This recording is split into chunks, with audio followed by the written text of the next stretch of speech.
देखिए आपको सिलेबस में जैसे कुछ बचा हुआ पोर्शन है, पवन ऊर्जा हो गया, एक है ज्वारीय ऊर्जा और एक है भूतापीय ऊर्जा। एक ऊर्जा के स्रोत में लास्ट में एक बचा हुआ है, 3-4 पॉइंट करके है, उसको हम लोग देख लेते हैं। सबसे बड़ी बात यह है कि पहली बात ये देखिए कि पवन ऊर्जा है ना, आखिर पवन से किस टाइप की ऊर्जा हमको प्राप्त होती है, कैसे प्राप्त होती है? हवा से प्राप्त होती है। तो कौन सी ऊर्जा हुई? वायु तो हो गई, लेकिन गतिज ऊर्जा होती है। कौन सी ऊर्जा होती है? गतिज ऊर्जा होती है। और इसके थ्रू बताते हैं कि विद्युत का उत्पादन किया जाता है। पवन ऊर्जा से विद्युत का उत्पादन किया जाता है और इसके थ्रू क्या होता है, नलकूप द्वारा पानी को ऊपर खिंचाया जाता है ना, और इससे पवन चक्कियाँ भी चलाई जाती है, पवन चक्की भी चलाई जाती है। तो कैसे होता है, इसमें क्या उपकरण लगे होते हैं जिसके थ्रू ये सारे क्रियाकलाप होते हैं, पता है? जैसे देखिए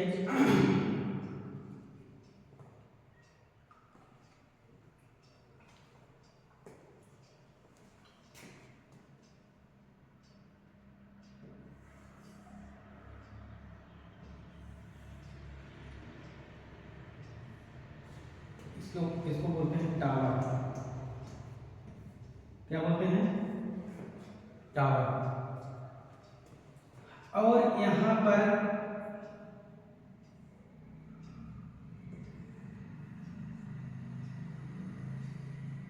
इस पोर्शन को बोलते हैं नैकेड।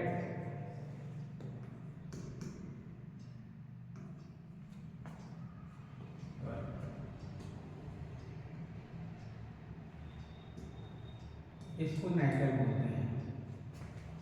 और देखिए यहां पर क्या होता है,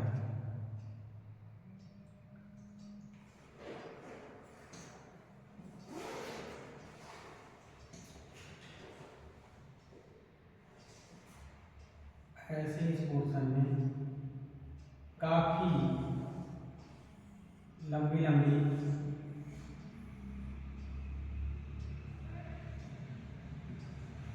ब्लेड लगी होती है। ब्लेड की संख्या कितनी होती है? 3। कितनी होती है? 3 होती है।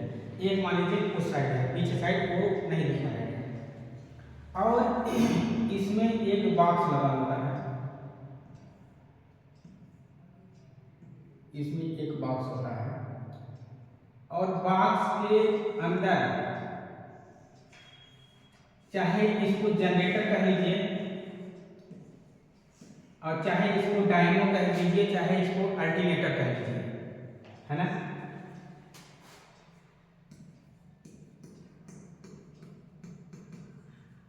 जनरेटर। इस पोर्शन को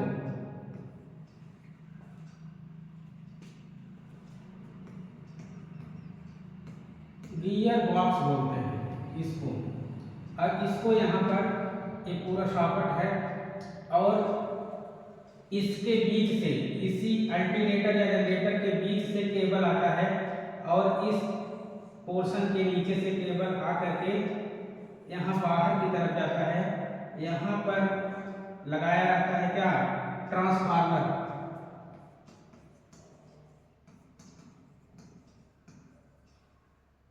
इसके बाद यहाँ पर सब स्टेशन होता है।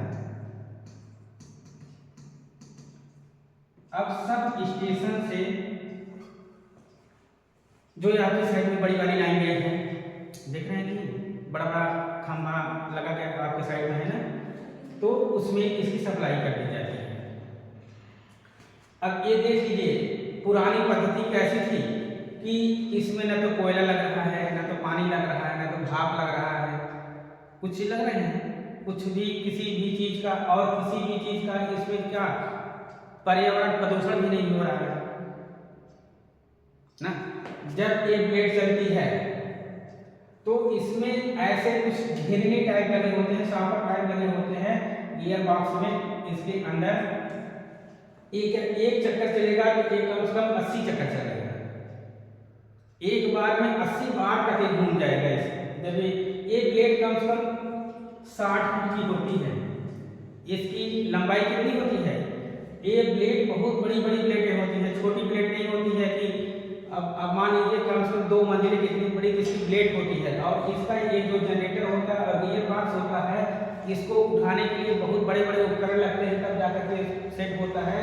और इसकी लंबाई बहुत ज़्यादा होती है, इसको खंड खंड में करके इसको क्या किया जाता है, टावर को ज्वाइंट किया जाता है। और टावर के बीच में खोखला पोर्शन होता है जिससे हमारी केबल भी अंदर आती है, इसी के अंदर से ही सीढ़ियाँ बनी होती है। अगर मान लीजिए आपके इस गियर बॉक्स में या इसके पूरे सेट में कोई गड़बड़ी हो गई तो हम यहाँ से स्थल रीजन से क्या करेंगे, ऊपर चढ़ करके जाएंगे और इसको क्या कर देंगे, मेंटेन कर देंगे, बना देंगे। और इसी के थ्रू ये घूमेगा तो यहाँ से करंट प्रोवाइड होगा जिससे हम लोग काफ़ी संख्या में या काफ़ी दूर तक इसकी बिजली को क्या करेंगे, सप्लाई कर देंगे। और इससे आप पवन चक्की भी चला सकेंगे और इसी के थ्रू आप जो है पानी के पंप भी चला सकते हैं। यही है पवन ऊर्जा, इसी से उत्पन्न होती है। ठीक है, 2-4 लाइन लिखना चाहते हैं, लिख लीजिए।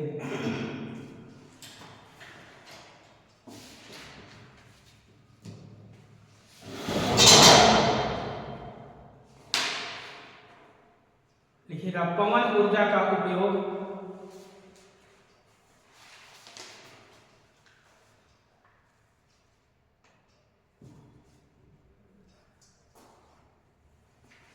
पवन ऊर्जा डालकर ही लिखिएगा, पवन ऊर्जा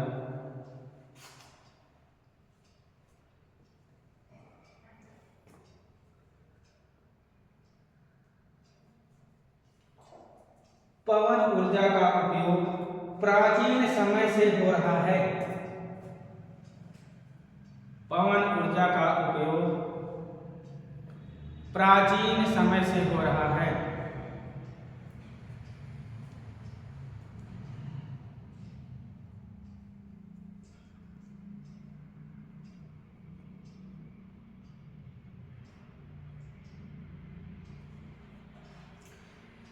पवन की गतिज ऊर्जा ही पवन ऊर्जा कहलाती है। पवन की गतिज ऊर्जा ही पवन ऊर्जा कहलाती है।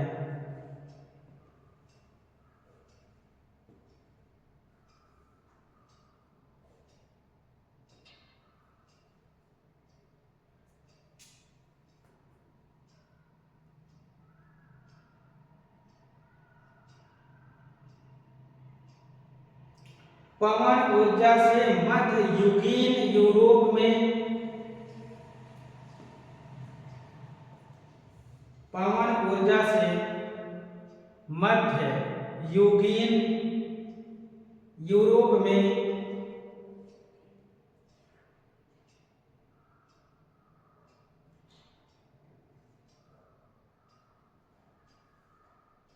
पवन चक्कियों से पानी उठाने का काम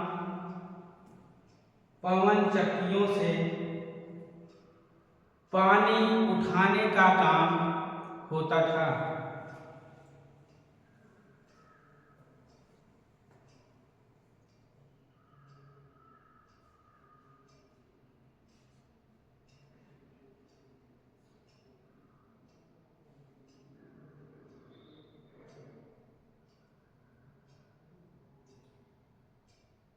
अब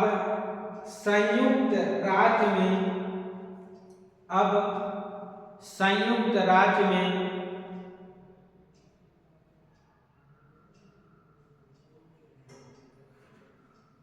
पछुआ हवाओं को दबाव में लाकर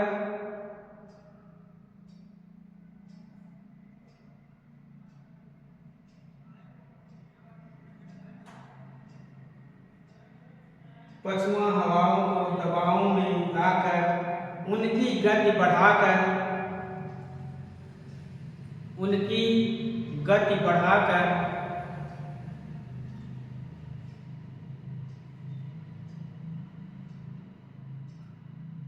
उनसे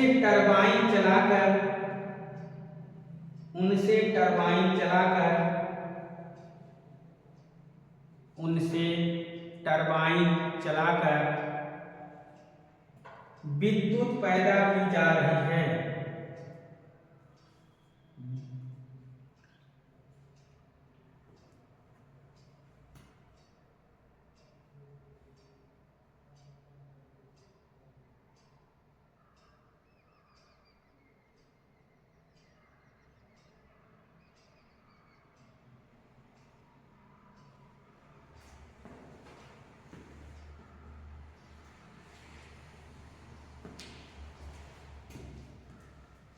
यही बना लीजिएगा।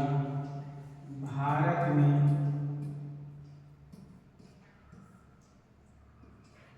उच्च ऊर्जा वाले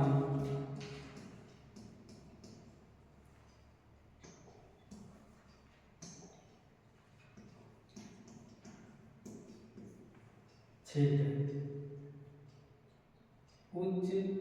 रुक जाइएगा। भारत में उच्च पवन ऊर्जा वाले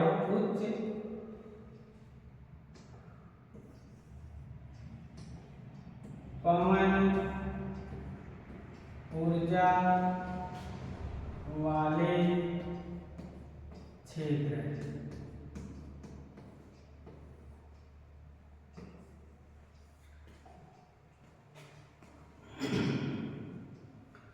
लिखिएगा।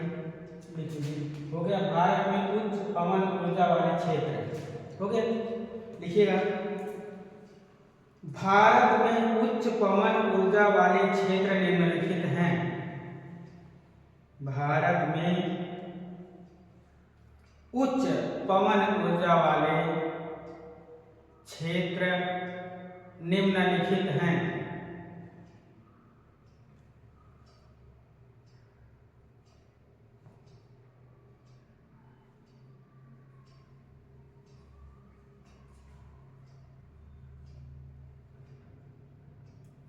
गुजरात राजस्थान के कुछ भाग, गुजरात राजस्थान के कुछ भाग,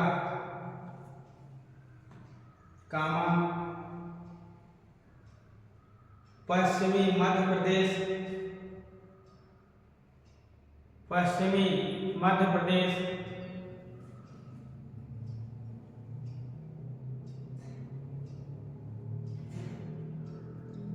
समुद्र तटीय क्षेत्र दक्षिणी तमिलनाडु,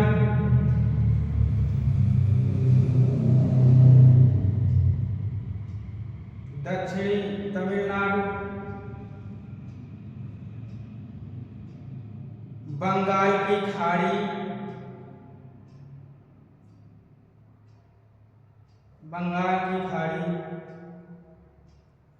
अरब सागर के द्वीप तथा कर्नाटक के कुछ भाग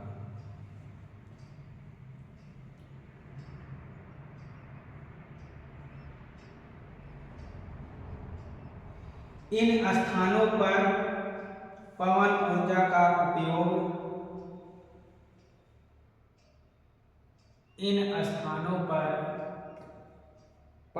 ऊर्जा का उपयोग करने हेतु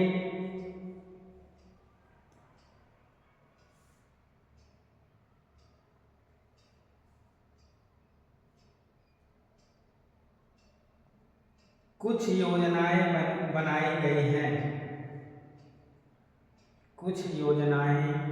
बनाई गई हैं तथा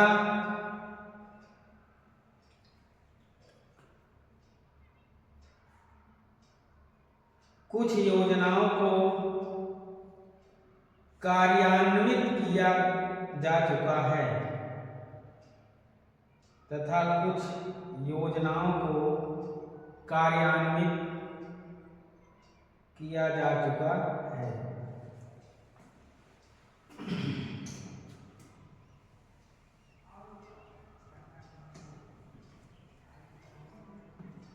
पवन ऊर्जा के उपयोग, 2-3 पॉइंट लिख लीजिए, ज्यादा नहीं।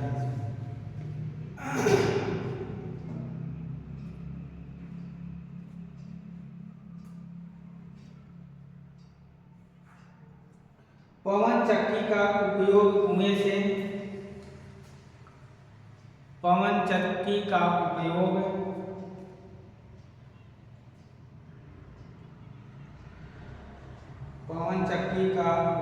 कुएं से पानी खींचने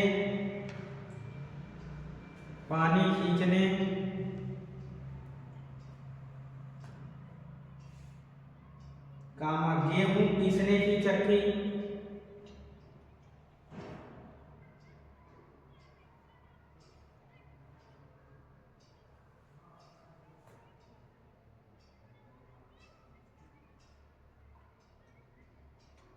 कुम्हार के चाक को घुमाने के लिए,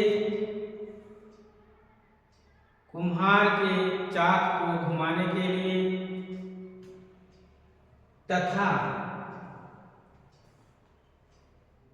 विद्युत ऊर्जा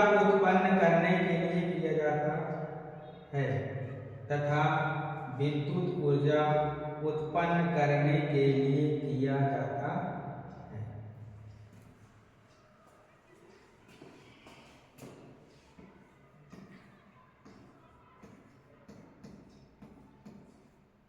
ज्वारी ऊर्जा।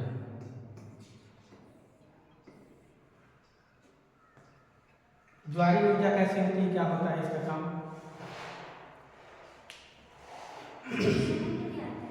हाँ, समुद्र में जो ज्वार आती है, जो लहरें उठती हैं, लहरें का मतलब तरंगे उसमें से उठती हैं और फिर बैठती हैं, फिर उठती हैं, फिर बैठती हैं, इसको क्या कहते हैं? ज्वार भाटा कहते हैं। यही है, क्या है? ज्वारी ऊर्जा। इसके माध्यम से इतना वेग होता है, इस तरंगों में इतना वेग होता है कि पानी क्या करता है? लहर मारता रहता है हर समय, और वहां पर टरबाइन लगा करके इसके वेग से टरबाइन को क्या किया जाता है? घुमाया जाता है। जब टरबाइन घूमेगा तो सारी प्रोसेस जैसे बताए हैं ऊपर वाली कहानी, वैसे सेम टू सेम इसका भी हो जाएगा। ठीक, लिखिएगा, इसमें 2-3 लाइन लिखिएगा। ज्वारी ऊर्जा अपने क्षेत्र में कहाँ कहाँ पाई जाती है? भारत में ज्वारी ऊर्जा का स्थापना कहाँ पर किया गया है? कौन कौन से ऐसे राज्य हैं कि वहाँ पर इस पर काम चल रहा है ना? अच्छा, इसको चलाने के लिए सबसे इम्पोर्टेंट बात ये है कि हर एक चीज़ की क्या होगी? बचत होगी। जैसे विद्युत को पैदा करने के लिए काफ़ी उपकरण लगाए जाते हैं, प्लस जो है उसमें 1 महीने के लिए लगभग 40 टन कोयले की ज़रूरत पड़ती है ना? तो सब कोयला वाला क्या हो जाएगा? सब बच जाएगा अगर ये विधि होगी। लेकिन अब भाई, हवाएं तो हर समय चलती नहीं हैं, लेकिन जानती हैं इसको, ये जो है मान लीजिए पश्चिम की तरफ भी हवा है, अगर वो मान लीजिए जनवरी फरवरी में जाकर के क्या हो गई? थोड़ा धीमी हो गई, कमजोर हो गई, तो क्या होगा? इसके उपकरण में ऐसा सिस्टम फिट किए हैं कि जिस साइड से विंड आएगी वो एक उधर उस साइड को मूव करा दिया जाता है ना? ये इसका सिस्टम है।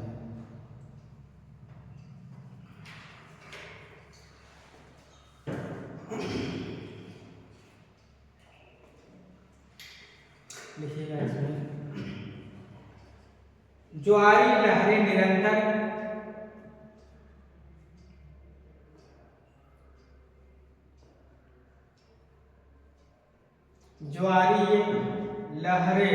निरंतर नियमित समय पर आती हैं।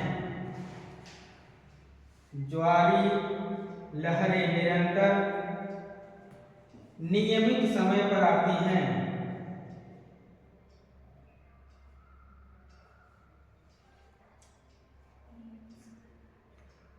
नियमित समय पर आती हैं।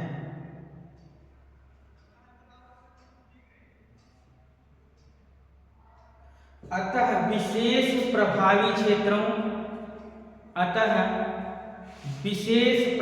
क्षेत्रों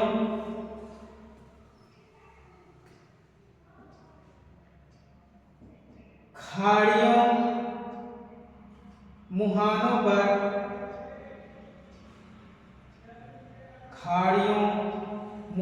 पर विद्युत पैदा करने वाली योजनाएं चालू की जा सकती हैं।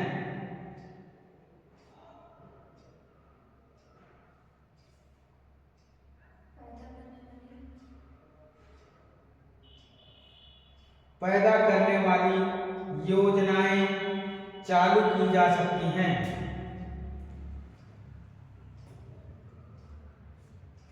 भारत में गुजरात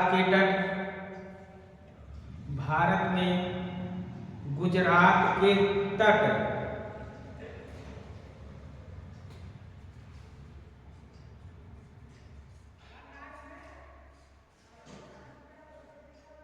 एवं केरल व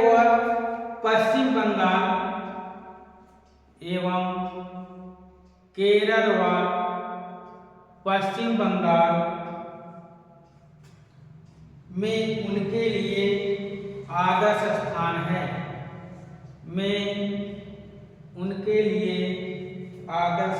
है।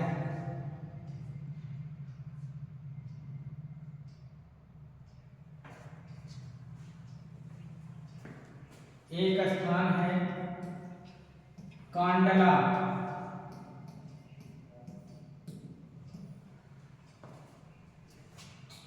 कांडला में भारत का पहला ज्वारी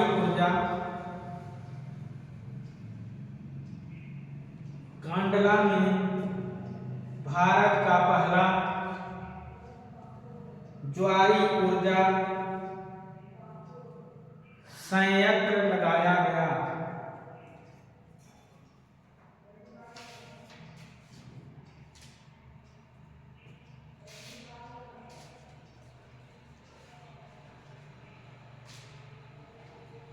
कहां पर पहला लगाया गया था?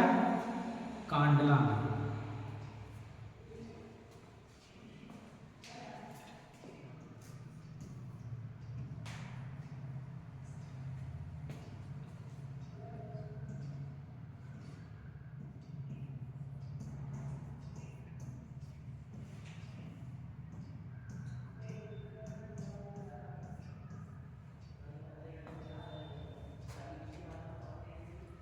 ये क्या है? भूतापीय ऊर्जा। भूमि है ना, तापी, भूमि के अंदर से जो ताप उत्पन्न हो उसे हम क्या कहेंगे? भूतापी। यहाँ से लगभग 30-32 मीटर आप खुदाई कर देंगे या 30-32 फीट नीचे जमीन के अर्थ के नीचे जाएंगे, लगभग 1 डिग्री सेल्सियस तापमान क्या हो जाएगा? बढ़ जाएगा। जो यहाँ का टेम्परेचर है वहाँ का टेम्परेचर कितना बढ़ जाएगा? लगभग 1 डिग्री सेल्सियस तापमान बढ़ जाएगा। और ये जो है वो नीचे क्या है? पृथ्वी क्या है? अभी भी गर्म है। अरे भाई, गर्म है तभी तो वहाँ से ज्वालामुखी, लावा, ये सब क्या है? ये सब का उद्गम होता रहता है, कभी कभी विस्फोट होता रहता है। तो और इसके कारण कई कंट्री में क्या हुआ है कि यहाँ से गर्म जल के झरने भी इससे क्या हुए हैं? मिले हैं। जैसे उसमें क्या होता है कि जब इसका उद्गम होता है तो उसी के रास्ते पानी के स्रोत भी बन जाते हैं, है ना। तो यही है भूतापीय ऊर्जा। जरा सा लिखिएगा कि कहाँ कहाँ पर पाया जाता है अपने यहाँ भारत में। पृथ्वी के अंदर से निकलने वाले गर्म जल के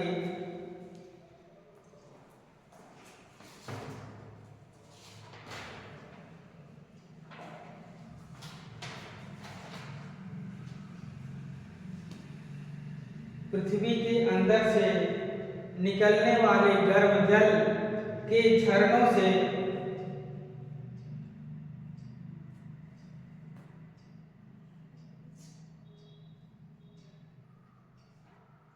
भूतापी ऊर्जा प्राप्त करते हैं।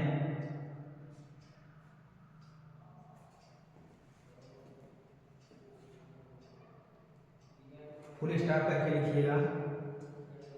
भूमि के नीचे गैस व वाष्प,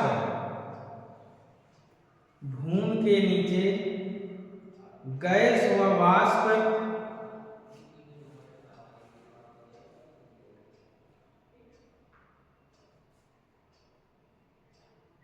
ज्वालामुखी नली व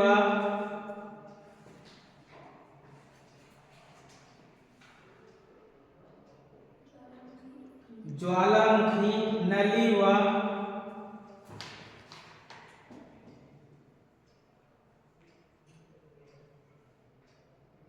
भूमि के नीचे के मैग्मा के पास, भूमि के नीचे मैग्मा के पास, भूमि के नीचे के मैग्मा के पास तेज गर्म हो जाती है।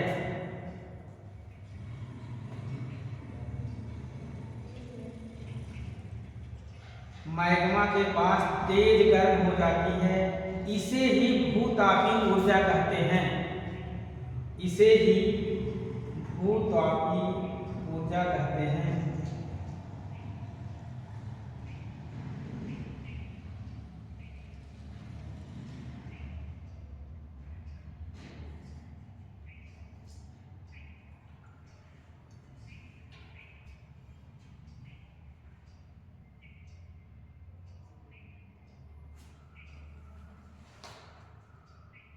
गर्म पानी के सोते भी ऐसे ही प्रदेशों में मिलते हैं।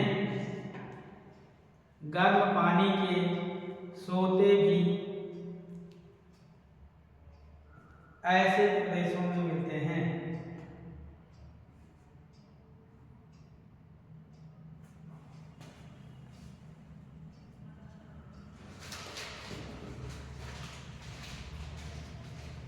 भारत में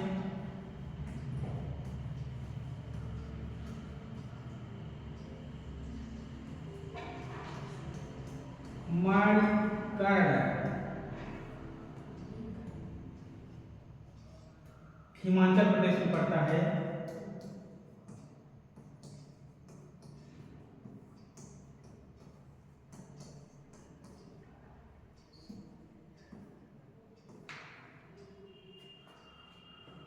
दूसरा है उगा घाटी, ये लद्दाख में है। यस,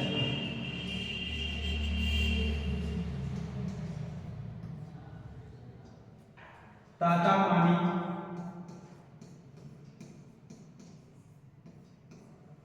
झारखंड में।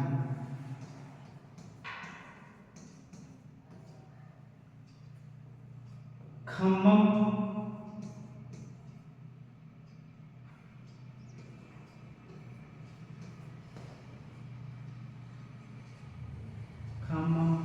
तेलंगाना में।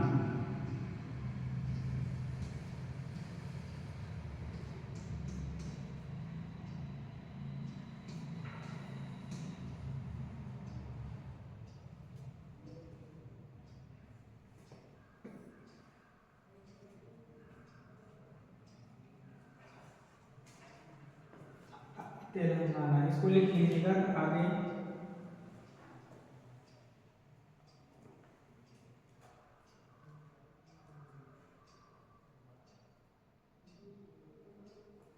हो गया।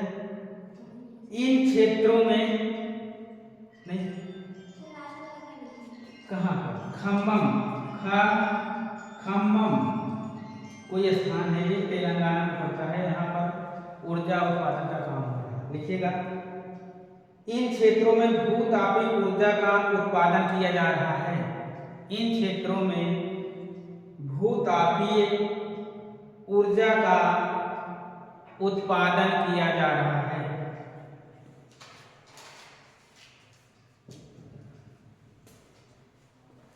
आइए थोड़ा सा बात कर लेते हैं।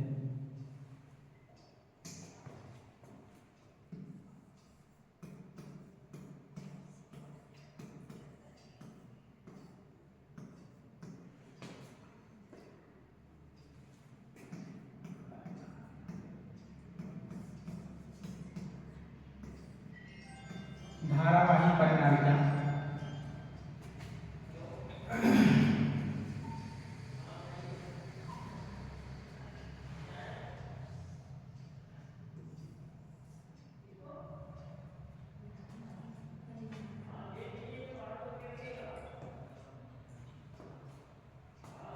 जरा से लिखिए तब बताते हैं इसको।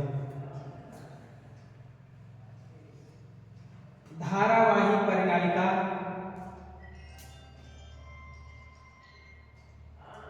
धारावाही परिनालिका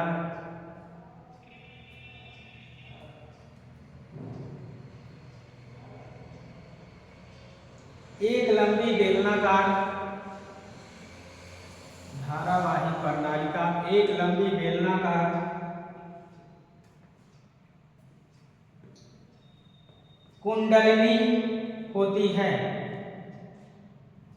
क्या होती है? कुंडलिनी, रुकिए हम लिख दे रहे हैं।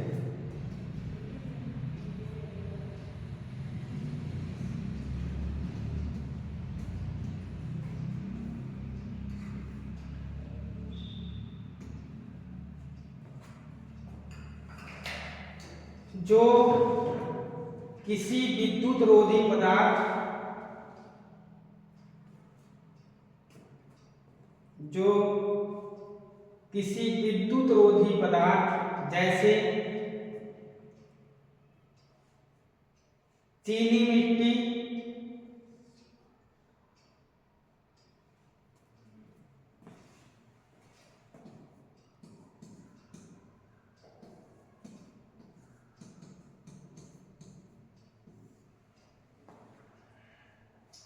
एस्बेस्टॉस, चीनी मिट्टी, एस्बेस्टॉस आदि पर तांबे के विद्युत तार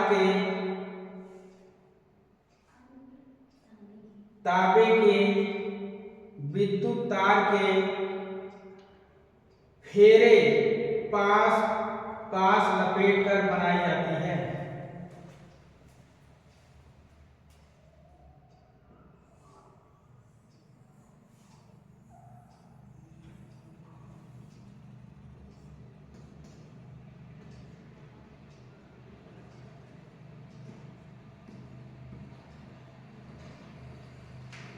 इसकी ऐसे डिफिनीशन पूछता है, तो अगर एग्जाम में पूछे आपको धारावाही परिनालिका क्या होती है, तो एक लाइन में इसको जो डिफिनीशन हमने लिखवाया है आप इसको क्या कर देंगे, लिखवा देंगे। तो लगभग एक चैप्टर आपका समाप्त हो गया है ना। और बाकी क्वेश्चन आंसर आप लोग देख लीजिएगा बढ़िया से, एक बार रिवाइज कर लीजिएगा, जो कुछ भी छूटा उटा होगा बता दीजिएगा। नेक्स्ट जब आएंगे तो आपको यूनिट 4 अध्याय 4 में जो आपकी सरल मशीन है या सरल मशीनें जो कुछ भी है उसको पढ़ाएंगे। ठीक है, आज की क्लास बस।